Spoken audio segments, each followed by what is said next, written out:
Bienvenidos amigos televidentes a Pensamiento Crítico. En este día estoy con doña Isabel Ramos, catedrática de la Flaxo, con quien vamos a conversar sobre los retos de la comunicación gubernamental del próximo gobierno. Muchos han confundido la comunicación y se la redujo básicamente al tema de la propaganda, cuando la comunicación debe cumplir, para mí, en mi concepto, tres elementos fundamentales: convocar, involucrar y empoderar, porque es de doble vía. Y en ese sentido, también construir espacios de relacionamientos, espacios de diálogo, espacios de debate, sin necesidad de renunciar a nuestro propio pensamiento, a las ideologías, pero esa construcción de espacios de relacionamiento son fundamentales para encontrar puntos de encuentro, puntos de coincidencia, donde a partir de aquello podamos construir una nación, en este caso, la nación de la República del Ecuador. Isabel Ramos, muy buenos días. Buenos días, qué gusto estar aquí. Gracias, Isabel. Bueno, ¿cuáles serían esos retos del próximo gobierno?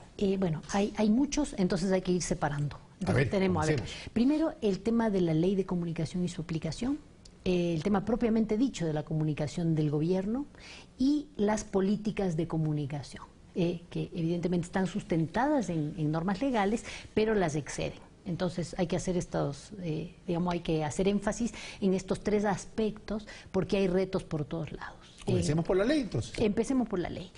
Hay varias cuestiones que han sido discutidas y han sido evidenciadas por colectivos y por individuos que hemos sustentado la necesidad de una ley de comunicación. Pero hay muchas cosas que revisar. Hay que mirar, en este momento hace unos días se están reuniendo ya los gremios patronales para tener una posición respecto de la ley frente al nuevo gobierno. Esto es saludable, es interesante. Hay que tener posición también desde los sectores populares que también demandan algunas cuestiones. A ver, en cuanto a la ley, hay que rever, a mi juicio, el órgano de aplicación de la ley, ¿sí? No podemos pensar ya en una superintendencia, a mi juicio, con la experiencia que hemos tenido. Me parece que hay que volver a la idea del cuerpo colegiado, con alta participación ciudadana, en la cual se puedan tomar decisiones que tengan que ver con políticas de comunicación y con la aplicación del instrumento legal. La eliminación de la Supercon y darle un papel protagónico a la Cordicom. Así es, estoy diciendo eso, exactamente. También estoy diciendo que hay que revisar ciertas figuras legales como el linchamiento mediático. Bueno, si se aplica la ley, esto lo hemos dicho hace mucho tiempo, si se aplica la ley tal como está establecido, no se puede llegar, la aplicación correcta y adecuada de la ley de comunicación hace imposible llegar a situaciones de linchamiento mediático. A ver, quiero entenderte, no es eliminar la figura del linchamiento mediático, no estás planteando eso, lo que estás planteando es establecer básicamente mecanismos, metodología y procedimientos para poder determinar el linchamiento mediático. No, el linchamiento mediático es una situación a la cual no se puede llegar si la ley se aplica correctamente. Esta es la cuestión.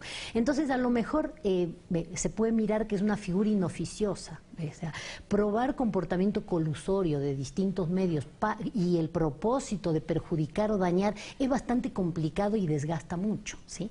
Entonces, tengo la impresión de que si se aplican los recaudos preventivamente, ¿sí?, en la aplicación de la ley, ningún actor va a poder llegar a imputarle a nadie de linchamiento mediático. Esta es una cuestión de aplicación. Otra cosa, hay que pensar seriamente esto ya es más de políticas de comunicación, pero hay que repensar los concursos para el acceso a frecuencias de radio y televisión, en el sentido de que no es posible equiparar a los medios privados con los medios comunitarios. Es decir, la ley de comunicación tiene que incorporar justamente la especificidad del sector comunitario. Esto sería una reforma sumamente saludable, que haría posible el efectivo reparto del espectro radioeléctrico, que es la conquista democrática más importante que está contenida en la ley. Cuando dices no se puede equiparar los medios comunitarios con los medios privados, ¿de qué estamos hablando? Estamos hablando de que tenemos requisitos, ¿sí?, que son iguales para ambos espacios. O sea, no cambiar el porcentaje de distribución, lo que estamos hablando es los requisitos. Los requisitos de acceso, ¿sí? Hay que entender la lógica del sector comunitario y hay que repensar ciertas cosas, porque hemos puesto esta falta de comprensión, ¿sí? También de los órganos de aplicación, pero sobre todo en la norma legal, de esta falta de comprensión del sector comunitario ha llevado, por ejemplo, a poner en colisión dos derechos. El derecho a la remuneración digna, que está contenido en la ley, con unas lógicas de trabajo colaborativo, de otras formas de aportar a los medios comunitarios que están en las localidades. Entonces, la exigencia de un tipo de remuneración, de unos montos que son imposibles para los medios comunitarios, hace difícil esta cuestión. Necesitamos un estatuto particular necesitamos, digamos, normas específicas para medios públicos. Esto no existe en la ley actual y esto ha causado ciertas fricciones, ciertos roces y sobre todo ha hecho posible que, bueno, hay otra cosa, hay que cambiar la lógica desde los organismos del Estado, desde las empresas públicas, de cara a los medios públicos. Los medios públicos tienen que poder ser receptores no solamente de pauta publicitaria y de recursos, sino también de presencia de los funcionarios en los espacios de debate, en los espacios informativos. Esto no ha pasado, primero, por falta de comprensión desde el propio Estado de qué son los medios públicos, para qué sirven los medios públicos, y la necesidad imperiosa del fomento estatal a este tipo de medios debe estar contenida en normas específicas. Ahora, los medios públicos son una necesidad para un país, para una democracia. Terminan siendo contrapesos, pero ahí hay un riesgo también. Lo que siempre digo, los medios tienen intereses, tanto los privados como los públicos. Pero hay una línea, es cómo evitar que el medio público se convierta en medio gubernamental y que renuncie a la capacidad crítica y evitar o neutralizar esa presión que puede existir por la necesidad de conseguir el flujo de caja y el financiamiento. Y justamente, o sea, los medios públicos tienen que poder tener la tranquilidad económica de no empezar a pujar con los privados por la pauta. ¿Sí? Esa competencia no es positiva para los medios públicos porque los medios privados llevan muchísimo tiempo en esa competencia mercantil. Tienen otra lógica también. Tienen otra lógica y los medios públicos cubren otras necesidades de información y de comunicación. Por ejemplo, tenemos que reconocer que los medios públicos ecuatorianos son los únicos medios que tienen cobertura nacional y que tienen audiencias en espacios de difícil acceso, en zonas de frontera. Esto debe mantenerse y el fomento estatal es importantísimo, es decir, los medios públicos tienen que tener unas fuentes de financiamiento que hay que volverlas a pensar precisamente para asegurar la posibilidad de ciudadanizarlos, ¿sí? Esto es una tarea pendiente. Hay que repensar no solamente las formas de financiamiento, sino las estructuras de administración de dirección y de consejos editoriales, precisamente con una alta participación ciudadana para que podamos justamente reivindicarlos como públicos, que es lo que siempre hemos querido hacer y seguimos en esa. De una u otra manera hemos hablado de la ley de comunicación y algunas coinciden entre la ley y la política. Vamos al tema de la política ahora, de la política de comunicación. Políticas de comunicación. A ver, es importante asegurar la efectiva distribución del espectro radioeléctrico. Ha habido una morosidad imperdonable en las instituciones públicas en hacer posible justamente que los sectores ciudadanos tengan acceso a frecuencias de radio y televisión a través de concursos transparentes. No digo que los concursos no hayan sido transparentes, no digo que no se haya implementado unos mecanismos, esto es importante, pero hay que asegurar justamente que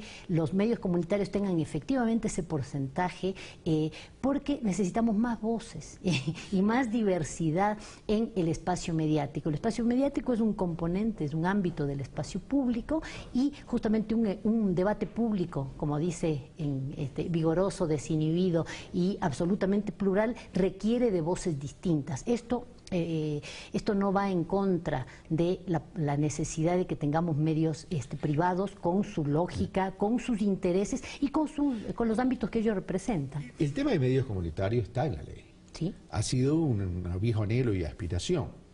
Pero, ¿qué ha pasado? Que se han establecido barreras para su implementación, para su funcionamiento. Sobre todo, yo creo que es una falta de comprensión de la lógica del sector.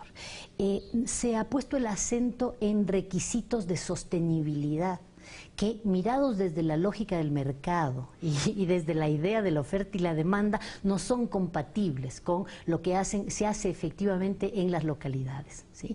Entonces, tengo la impresión de que eso hay que volverlo a mirar, porque los medios comunitarios no tienen que dar fe de que no necesitan financiamiento.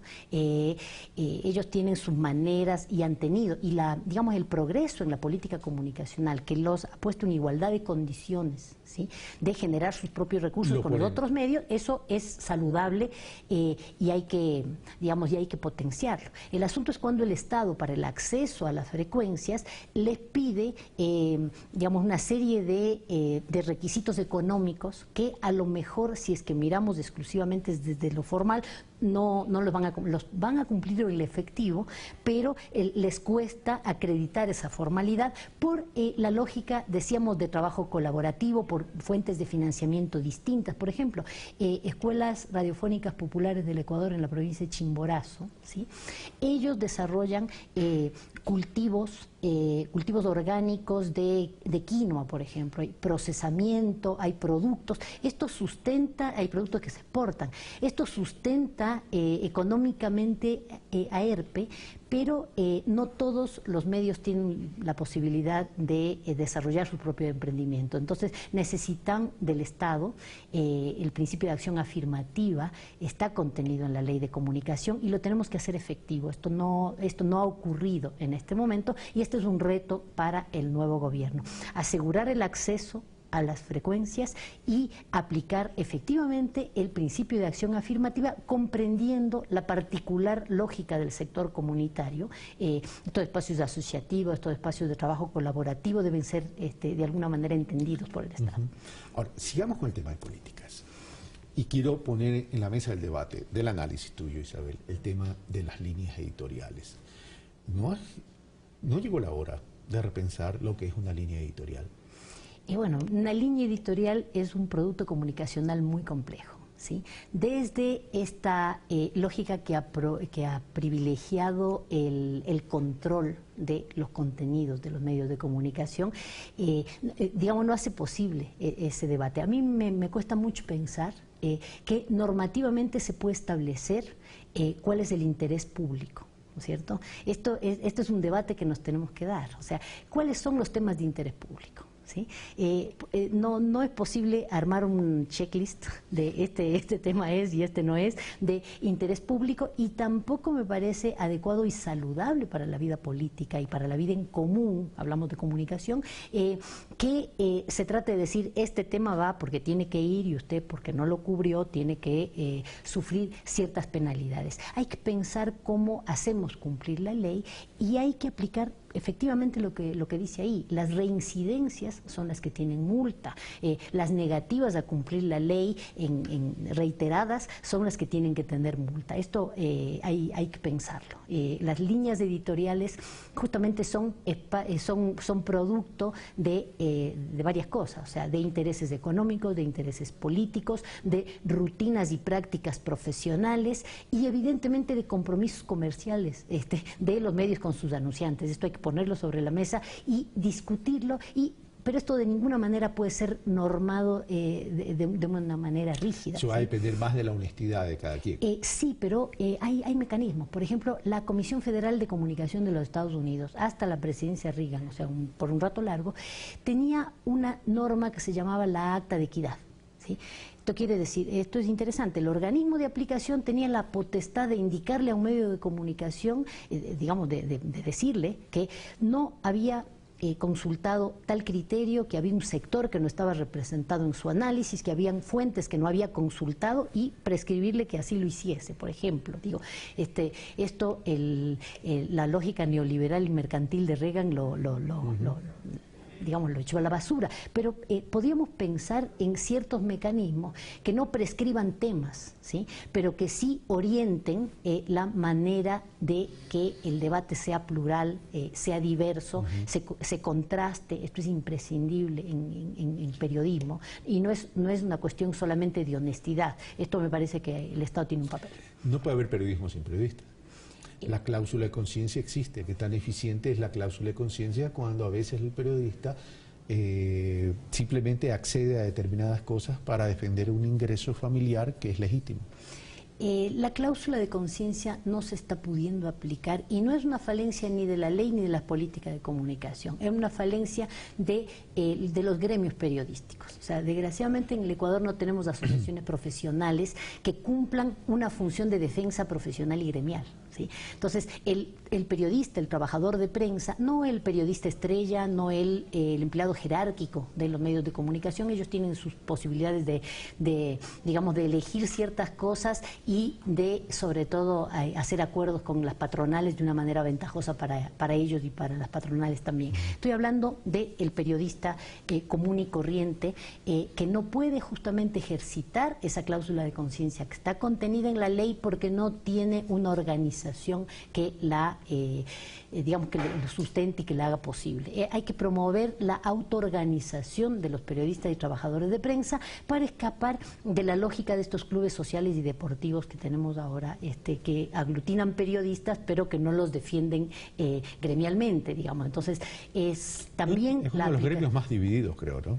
Es uno de los gremios más divididos, es de donde se vive más el individualismo, por desgracia. O sea, es paradójico, trabajadores de prensa y comunicación que no pueden actuar en común, ¿sí? Pero bueno, esto tiene que ver, entonces hay que promover la autoorganización para poder ejercer los derechos laborales y poder enaltecer desde la propia lógica la dignidad del trabajo periodístico. O sea, es importantísimo hacerlo. Sí, algo más en términos de políticas de comunicación.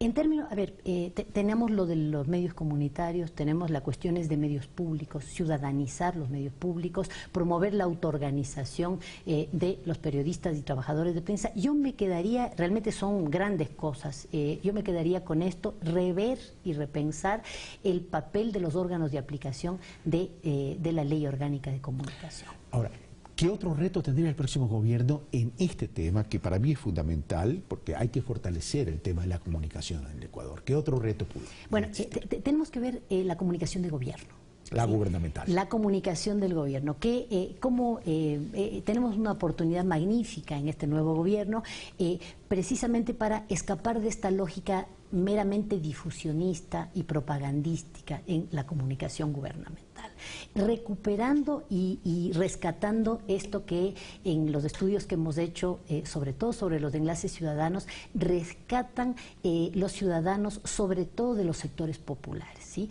Esta posibilidad que ha tenido el ciudadano de conocer de la boca misma del presidente de la República, es posible que esto lo haga también en esta etapa, lo hagan otros funcionarios, digo, conocer los porqués de la política pública, que se le explique las decisiones que está tomando el Estado, que se les explique. Esto es muy valorado por los ciudadanos. Acercar el sentido de la política pública a la ciudadanía. Esto es un logro del gobierno actual, ¿sí? Esto se ha hecho, está reconocido, esto debe conservarse, pero además la política comunicacional del gobierno como gobierno, digamos, tiene que privilegiar la ida y vuelta, te decías tú, ¿no es cierto? No se puede solamente privilegiar la difusión y la unidireccionalidad. Esto realmente cansa, aburre, es poco efectivo. Entonces hay que pensar en nuevas formas de convocar precisamente, aunque sea, digamos, en los medios. Los medios no hacen posible la ida y la vuelta, pero hay que pensar cómo se comunica la acción del gobierno de una manera que convoque al debate y al diálogo ciudadano, abriendo esos espacios. Cuidado, a ver, es que lo que pasa es que aquí habría que dividir, y yo no sé si tú estés de acuerdo, pero, a ver, se entiende la comunicación política, pero cuando la política llega a ser gobierno, se olvida del sentido de la comunicación dentro de lo gubernamental. Y el gobierno se debe a la ciudadanía, no solamente en términos de informar, sino en términos de comunicar realmente. Y hay cosas que además no solamente hay que explicar el sentido de la política pública para acercarle a la ciudadanía, sino que el gobierno sirve al ciudadano, sirve a la ciudadanía, y dentro de ese tema de servicio, a lo mejor no he entendido que la comunicación ayuda a ser eficiente en ese servicio. La comunicación es imprescindible justamente para que el ciudadano se sienta parte de la política política pública y de la toma de decisiones. O sea, no tenemos que aprovechar esta oportunidad para justamente convocar y escuchar, que la comunicación, exactamente, que la comunicación sea una herramienta de empoderamiento y de desarrollo de la asociatividad ciudadana, de la formación de dirigentes que puedan ser interlocutores, que puedan justamente participar de esos espacios comunicacionales, y que estos sean más plurales, más inclusivos, más diversos, reconociendo y rescatando los avances que se han logrado. Lo mismo debería jugar entonces para los gobiernos autónomos descentralizados, porque hemos hablado desde el concepto de lo central, pero los gobiernos autónomos descentralizados son los más cercanos a cada población. En los niveles subnacionales hay mucho por hacer en términos de comunicación, porque justamente se ha incorporado, es la lógica más fácil de incorporar, la lógica de la difusión y de la propaganda, ¿no es cierto? Entonces, existen posibilidades de desarrollar incluso medios de comunicación públicos en los niveles subnacionales. Hay que barajar y dar de nuevo ahí, porque hay que entender que estos medios de comunicación pueden ser una correa de transmisión muy importante entre la iniciativa ciudadana y la política pública. A eso debemos tender. No estamos en el paraíso terrenal y no vamos a desconocer que existen intereses de la parte de los funcionarios en ejercicio, pero podemos tener ejemplos. Hay medios públicos que desarrollan programaciones y productos muy interesantes. Por ejemplo, no sé, los medios de la Asamblea Nacional, por ejemplo. Hay programas ahí ejemplares. Hay uno en el que se ponen en debate asambleístas oficialistas y de oposición para discutir un proyecto legislativo, una reforma legal. Esta es una manera, digamos, de hacer que las voces distintas se pongan en contraste en beneficio del debate público y de los criterios del ciudadano, que se van a formar de una manera más interesante y con más elementos. A eso debemos tender en los medios públicos. Ahora, se ha hablado mucho de la verdad única, pero hoy en día que hay ya medios privados y medios públicos, estaríamos hablando de dos verdades. Y no, esta tendencia a dicotomizar todo es bastante perniciosa, ¿no es cierto? Porque parece ser que hay dos versiones. Parece ser que hay cielo y infierno, dioses y demonios, y hay que mezclarlos en una licuadora para que el producto sea equilibrado. ¿Sí?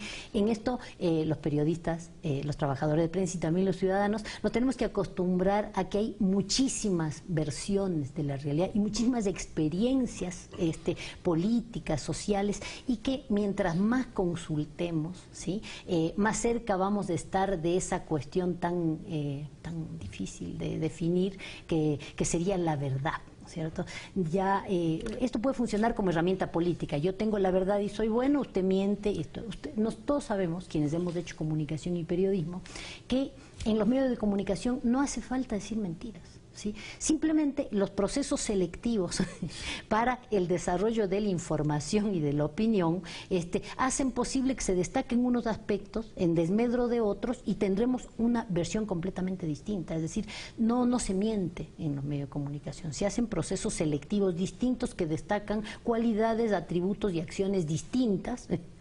Y la ciudadanía tiene que comprender que también tiene que hacer una parte de ese trabajo, es decir, la ciudadanía no se debe quedar con la información que recibe.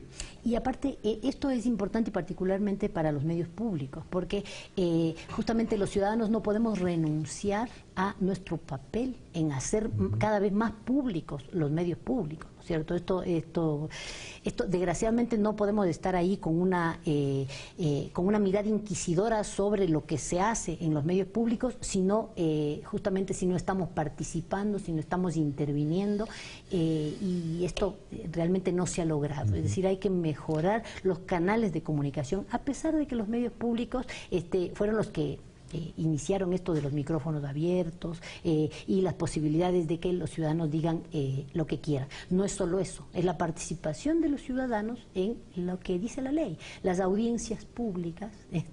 Este mecanismo se ha usado poco y sería interesante volverlo a poner sobre la mesa en beneficio del debate público y de la ciudadanización de estos medios. Ahora, me quedan pocos minutos, Isabel. La comunicación frente a las redes sociales? ¿Qué reto hay? Eso es complicadísimo, porque las redes sociales es importante mantener esta idea de que el espacio de las redes sociales sea un espacio, digamos, que no tenga tanta regulación como los medios de comunicación. En los medios de comunicación hay un trabajo profesional especializado que tiene unos presupuestos y unos requisitos. En las redes sociales se supone, y digo se supone y lo subrayo, en que hay una posibilidad de expresar libremente. Sabemos que esta expresión libre está mediada primero por los diseños. Es decir, no puedo decir lo que quiera, ni en el tiempo que quiera, ni en el espacio que quiera. Hay unos diseños que... Y otra cosa, sabemos también que los me gusta, los seguidores y todos se compran y se venden. Y también sabemos que en las redes sociales no sabemos quién nos habla. Entonces, lo que se impone en realidad el papel del Estado ahí es pedagógico. Es decir, es importante formar al ciudadano para que se sepa qué son las redes sociales, y terminar con esta connivencia que no es positiva para el debate público, esto de que lo que se diga en redes sociales se convierte automáticamente en noticia. Las redes sociales no son fuente de información periodística, pueden convertirse en insumo para trabajar, pero no son fuente y no pueden serlo, y hay que enseñarle al ciudadano a relativizar lo que circula precisamente por este carácter mercantilizado de las redes sociales y esta cuestión de que parece ser que en las redes sociales podemos decir lo que quiera sin consecuencias, ¿sí? Es decir, que el ciudadano se sienta como protegido ahí en estos anonimatos. Entonces, una pedagogía ciudadana sobre los alcances y las limitaciones de las redes sociales me parece más positiva que normas que restrinjan. Y un manejo adecuado, sano y eficaz de parte también de los gobiernos en las redes sociales como un instrumento de comunicación. Cultura y comunicación. Ahí hay una digamos, un parentesco. Hay un verdadero ayayay. Hay un verdadero ayayay. ¿Por qué razón? Porque las políticas comunicacionales, o sea, hay mucho debate sobre las políticas comunicacionales. Parece ser que tenemos unas cuentas pendientes muy grandes en términos de comunicación. La comunicación es cultura en el sentido de que se acerca y se debería acercar a las experiencias de la vida cotidiana de los ciudadanos, ¿no es cierto? ¿Cuánto de las políticas culturales, ¿sí?, hacen pie en las experiencias de la vida cotidiana de los colectivos sociales, de las mayorías, de los pueblos y de las nacionalidades, y cuánto de esto se vuelca justamente en productos comunicacionales para que el Ecuador conozca al Ecuador? En esto me parece que hay que avanzar, hay que destacar la labor ahí sí de los medios públicos. O sea, los medios públicos se han conectado con las prácticas en las localidades, han dado a conocer la existencia de estas tradiciones, de estas costumbres, de estas cuestiones. Falta todavía acercarse con mayor asiduidad a la producción cultural tan diversa de nuestro país y tan rica, exactamente. Esa riqueza todavía no está en ningún medio. A lo mejor lo podemos encontrar en los medios comunitarios, pero no está en el mainstream de los medios en el Ecuador. Hay que visibilizarlo. Hay mucho para comunicar, hay mucho para hacer mirar, para hacer ver, para que podamos justamente seguir sintiéndonos orgullosos del país diverso, del país culturalmente tan complejo y tan maravilloso que tenemos. Hay mucha tarea por hacer, Isabel, pero lo importante es reconocer que existe un proceso. Que existe un proceso, que existen avances, que existen cuestiones, que existe una norma, que existe la Ley Orgánica de Comunicación en la que podemos hacer pie. Le podemos achacar cualquier cosa que queramos a la Ley Orgánica de Comunicación en este gran debate sobre la comunicación en el Ecuador, pero tenemos que reconocer que están plasmadas ahí muchas conquistas y reivindicaciones sociales de todo el Ecuador y de los periodistas, de los trabajadores de prensa, de los productores culturales y de los medios. Entonces, no podemos echar a la basura, como decía alguien, y tenemos que trabajar que la existencia de esa norma y de esa nueva institucionalidad que se hizo posible a partir de la Ley de Comunicación se pongan, acepten estos retos nuevos en esta nueva etapa. Tengo a Natalie Zurita que me habla al oído. y que ya se me está estresando y me dice, cerremos. Tengo que despedir. Isabel Ramos, muchas gracias. Bueno, esto fue Pensamiento Crítico, soy Carlos Rabascal, como siempre, insumos para el debate, insumos para sus conclusiones. Hay mucha tarea por hacer en el país, por cierto, pero lo importante es construir sobre lo construido, no destruir lo construido. Hay que avanzar sobre lo construido, potencializarlo. Si hay que corregir, no hay que tener temor. Y también agregar otras cosas que el país requiere como pilares fundamentales para el desarrollo.